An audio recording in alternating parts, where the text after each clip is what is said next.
How's it going, my cog people? DrSlaking, the Slacking Doctor, back joined by Aquarius for the cog experiment. This is something very different. Do you want to say hi to everyone before we get going? Yeah, hello everyone. Welcome to something very different that has sparked out of some discussion about Draft League that has been sparked by Slacking over here. Yeah. And I'm excited for it. I think it's going to be a lot of fun. Yeah, me too. Yeah, basically, most of you probably have seen by now that I released a drama video because I'm changing the direction of my channel to become the Velicify of Draft. That's really my end goal in life. So you're just toxic. Like I always have been. I've always been toxic, just only on Discord, not on YouTube. And now people see the real me. Now, yeah, you're coming out. This is your coming out story. Yeah, this is my party. Thank you for coming with me. This is fantastic. This is your truth. This is who I am. For you. So to speak my truth, what needed to be done was that Draft League needed to have an idiot be given power and control and a brand name like the CGT. That's what needed to happen. So I decided to reach out to Aquarius and try and do something through the CGT called the cog experiment. And the idea is to just try and implement some small innovations that I think could help make for kind of an interesting metagame. And by no means do I think that any of these things every league should try and do, or that they should become the norm, or anything like that. But I just want to push the idea that each individual league can try to do things like this to see more innovation in the scene and to keep the scene fresh and to keep us all enjoying it, because that's what it's about at the end of the day, right? So yeah, and I think the main point of all this is that, this is something different. This is something new, and it is experimental. Yes. So we're going to see, how this goes, which I'm really excited about. So yeah, definitely let's hear about the format. Yeah, so the format, the idea was, the first complaint people have is that certain things about the meta is stale, right? Which I don't necessarily agree with, but I understand. So we banned straight off rip the first 3 picks that always go 1, 2, and 3 in most drafts, which are Dragapult, Urshifu, Single Strike, and Mew. There can be some debate that there are things better. This is Mons, there's always going to be subjective opinion. But we thought at the very least, if we ban those 3 things, we will see a different top 3. We'll see a different round 1. And honestly, at that point, I think almost anything can go round 1. It really shakes it up. So we wanted to just get away from this idea of a fixed top 3 Pokemon and just open up the meta again just by doing those 3 bans. Now, the second thing with some of those is we wanted to ban things that I especially felt were too centralizing for the metagame. So I think that Urshifu, Single Strike, and Dracovish, which was also banned in particular, create a meta where certain things are just drafted repeatedly. So every team has a bulky water or a water immune because they want to check Dracovish. And no, I don't think Dracovish is broken, but I do think it's easier just to draft Vaporeon than it is to draft Crawdaunt if you're worried about Dracovish, if it exists in the metagame. So if you remove Dracovish from the metagame, suddenly we might see Inteleon, we might see Crawdaunt, and the same goes for Urshifu, Single Strike, and Fairies. So just by banning those 2, we hope to see more offensive waters, more offensive fairy types, just things like that. It just allowed people to not be pigeonholed before they started drafting into, I must get a check for this top meta threat or this top meta threat. So that was the kind of first thing.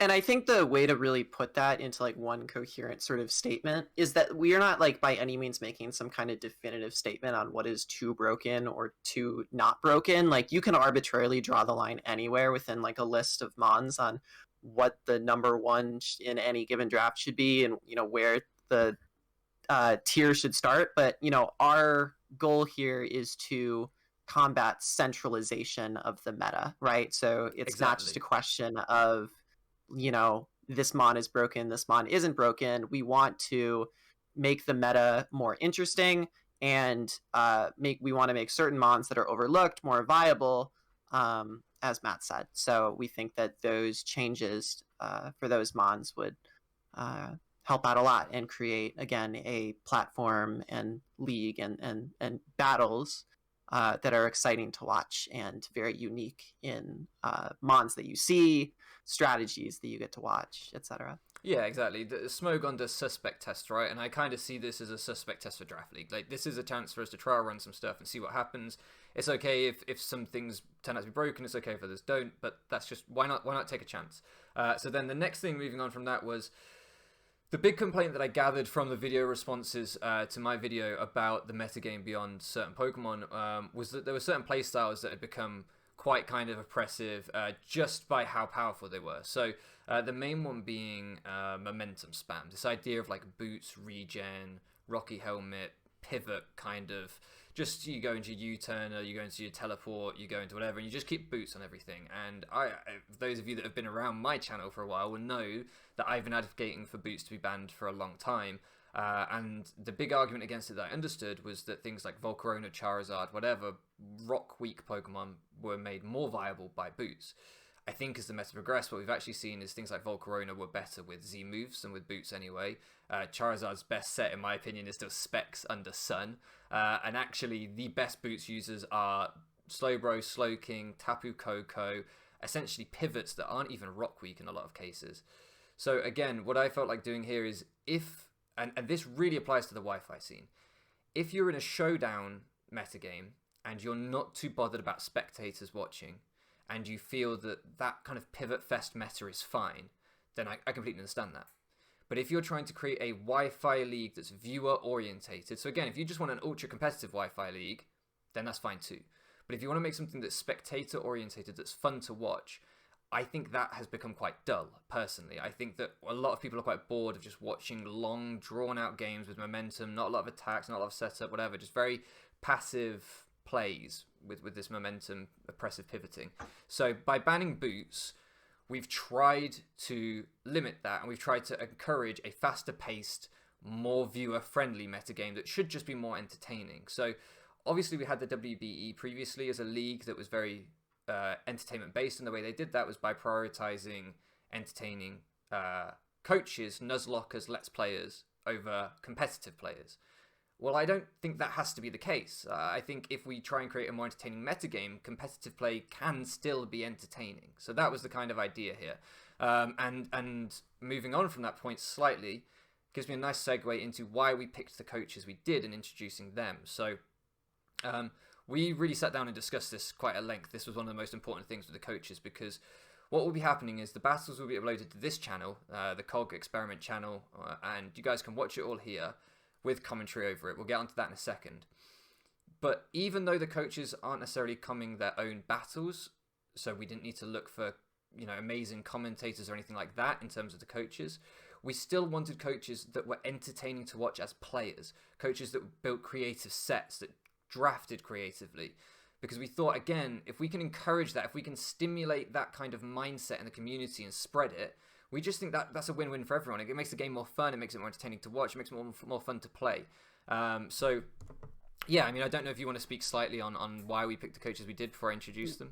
I think you hit the nail right in the head. I think just the only thing I have to add on top of these players being players who are all talented in their own right, competitively, obviously still, but very, I think we both agree on, creative, innovative, fun to watch players and have play styles that are extremely enticing, is that before we introduced the drafts and things, I mean, we even said at the start of this draft, draft some fun stuff. Like, let's be experimental. Like, let's try and get some mons that you don't see very often before. And what I'm so happy about, and what confirms to me that we made the right selection of choices, is that these coaches fucking delivered.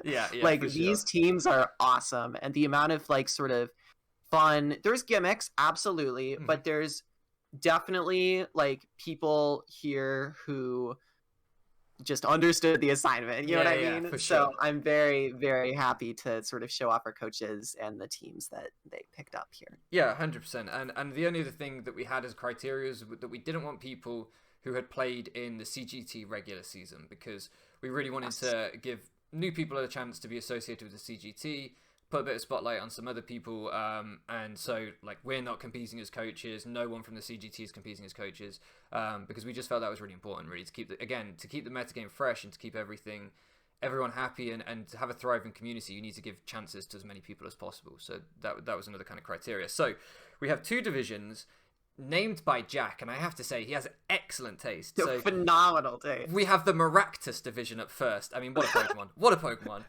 With the Townsville Tyrannotars coached by Razorclaw, the Montreal Scorpies, I don't even know how to pronounce that Pokemon, showing my knowledge here. Karupies, I think, is how it's pronounced. Coached by Amel, and I think I'm pronouncing Amel right. Amel, yeah. But maybe I need to do it with an accent, but I'm not going to.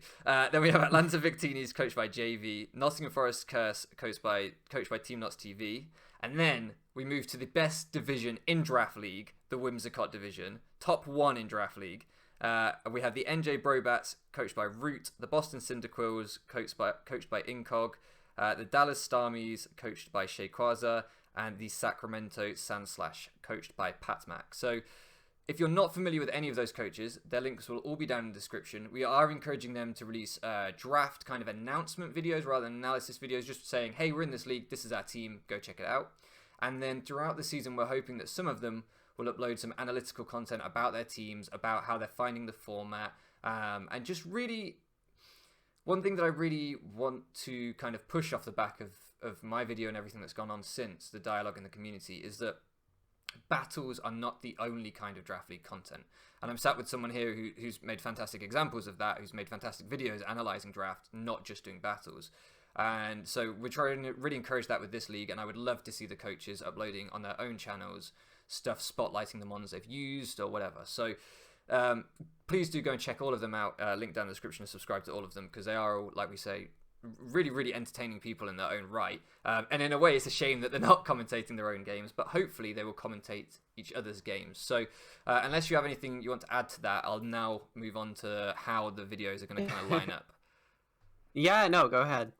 So the idea is, obviously there we've got 8 coaches, that's 4 games a week, and there's going to be 3 regular weeks of this short mini tournament season, whatever you want to call it. So 4 games each week will go up on this channel, and they will be commentated by pairs of commentators. So to give you an example, the semi-finals will most likely be me and my good friend Strumpful, who many of you will know, commentating one semi-final, while Aquarius and Vepsis will commentate the other semi-final. We're then hoping to have a special guest make an appearance for the final. That's to be confirmed, but something's in the works, fingers crossed. And we'll have, again, a commentary team for that. So the idea is you have your pairings commentating over the games, much like you might have sports commentators, and they will be able to react to things, they will be able to enjoy things without being bogged down in the pressure of trying to play the game at an elite level. They're just spectators enjoying the moment along with you guys watching. And that frees up the players to make crazy plays, to be wild, to be elite, to do whatever it is they're here to do without, again, the pressure of having to perform in front of a camera. And hopefully that will really just create a really positive atmosphere around the community, and hopefully it will create good content. I know already since my video, Matt O'Shea and a bunch of other people have started dabbling with kind of commentating over battles and stuff like that, and I think it's been quite well received. So yeah, we're really hoping to kind of push the envelope for that with this season as well, and establish some things that, again, I'm not suggesting that every league does this. I myself plan to be in leagues where I upload battles where I live com over them myself. I'm just trying to create new ideas and new ways for different leagues to do different things is kind of the plan here. Is there anything you wanted to add on that? I'm in full agreement. I'm really excited for the commentators. Yeah, like you said, it's going to be really cool to see you and Eric, me and Vepsis in the semifinals. But it's not just going to be, us. We're going to, again, see the coaches that are competing, commentating over each other's games, as well as, some potential other names that y'all are going to be able to recognize. And it's going to be very exciting. And the other thing, too, to point out is that, you're going to get different commentators for different games throughout the week, in the sense that, if you're a big fan of JV, for example, you're not going to have the same commentator commentating every single one of his games. There's going to be a diversity of commentary throughout the season for each individual player as well, which is going to allow a massive, number of opinions and perspectives across the games. And I'm really excited for it. I think it's going to be really cool. Yeah, and I think that's a really important point as well. If anybody is interested in commentating, please feel free to DM me. If we haven't filled up every single spot and every single battle, I will try and facilitate anyone that's willing to do it, and I think we'll do a good job. We will be issuing guidelines to all of the commentators on how we want them to conduct themselves, how we want this to be ran, to make sure that everything is respectful and professional as much as voluntary kind of video game playing allows. But again, it was important to us that we changed commentators as much as we could, keep things fresh, because we realized that some people will have clicked off this video after 30 seconds because they've seen me in it and they're like, I can't stand that guy. He's got a weird purple eye. I don't know what's going on with his lounge. I'm closing this video. So we get that like not everyone is everyone's cup of tea. So kind of by rotating the commentators, having different people do different people's games, we didn't want someone to be like, I'm a massive JV fan, but I haven't been able to watch any of his games because this DrSlaking pricks on all of them. So we're trying to, you know, make as much variation as possible. And hopefully that way you guys might find some new Draft League creators out there as well and whatever else. Just keeps things fresh. That's really the idea here, is to keep things fresh. But yeah, so that is, I think, pretty much everything we had to cover on the league structure and what we're doing. So the last bit to kind of talk about is that we're going to endeavor, the two of us, to hop and call and record a weekly podcast every week around half an hour in length, where we just discuss maybe our favorite game from the week, maybe our favorite set from the week, just whatever we feel like talking about. Yeah. And this is kind of the first episode of that, introducing everything. But that again is just it's not necessarily analyst content as such. It's just more laid back, fun podcast content, and it gives us an excuse to get in call and chat. So that's always nice, right? It's always fun. So that's really the plan. And the first thing we need to talk about is we said we had to, well, the first thing we need to talk about is my eye, because I haven't actually showed you this probably. Look at this, right? Yeah. How did that happen? Look at that.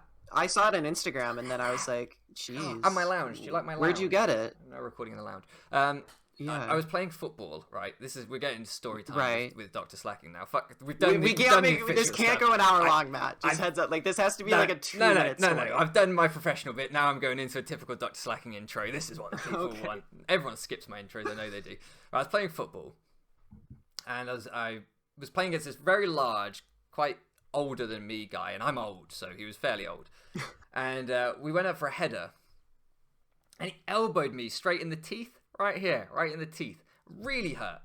And the referee didn't see it, so I was angry. I was a little bit upset. So the next time we went up for a header, I just sprinted straight at the guy and jumped and tried to headbutt him in the back of the head for revenge. But my eyesight's not very good, and he moved. So instead of my forehead going into the back of his head, my eye went straight into the back of his head. God. That's horrible. And I gave myself a massive black eye and I had a really painful mouth. And anyway, he kind of crumpled to the floor. And then he got up and the referee gave a free kick to me. And I thought, I've just headbutted someone in the back of the head. I don't know how, this is my free kick. This referee sucks. I know. And then the guy got up and said, I won't repeat exactly what he said in case there are any children watching. There aren't. But he said, I will something hit that something if he does that again. So the referee gave him a red card and sent him off. So I managed to get a free kick and a player sent off by headbutting them in the back of the head. That's awesome. There you go. Look at that. That's honestly, that's worth it.